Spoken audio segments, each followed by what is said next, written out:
নামের 7টা দরজা আছে। ওই জান্নাতের 8টা দরজার মধ্যে একটা দরজার নাম হলো রায়্যান। কি নাম বললাম? জোরে বলেন বন্ধুরা আমার। এই রায়্যান নামের দরজাটা স্পেশাল দরজা। এই রায়্যান নামের দরজা দিয়ে নামাজি প্রবেশ করতে পারবে না। ওটা নামাজির জন্য নয়, ওটা কোরআন তেলাওয়াত করনে ওয়ালার জন্য নয়, তাহাজ্জুদ করনে ওয়ালার জন্য নয়, হজ করনে ওয়ালার জন্য নয়, যাকাত দেনে ওয়ালার জন্য নয়, কুরবানি করনে ওয়ালার জন্য নয়।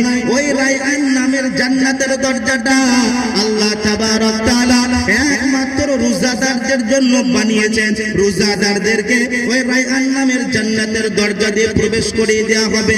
আমরা হাদিস শুনেছি, জান্নাতের দরজা হযরত আবু বকর রাদিয়াল্লাহু তাআলা আনহুকে বলবেন, ও আবু বকর তুমি এই দিকে চলে এসো, তুমি এই দিক দিয়ে প্রবেশ করো, তুমি জান্নাতে প্রবেশ করে দাও। তো জান্নাতের দরজা, জান্নাত যেমন আবু বকরকে ডাকবে, ঠিক ওই রকম ওই রায়্যান নামের দরজাটা রোজাদারদেরকে ডাকবে, ও গো রোজাদারেরা তোমরা এই দিক দিয়ে প্রবেশ করে যাও, এই দিক দিয়ে আমার দিক দিয়ে প্রবেশ করে যাও। বিশ্বনবী সাল্লাল্লাহু আলাইহি ওয়াসাল্লাম বলেন, যখন ওই রোজাদারেরা রায়্যান নামের দরজা দিয়ে প্রবেশ করে যাবে, তারপরে দরজাটাকে বন্ধ করে দেওয়া হবে।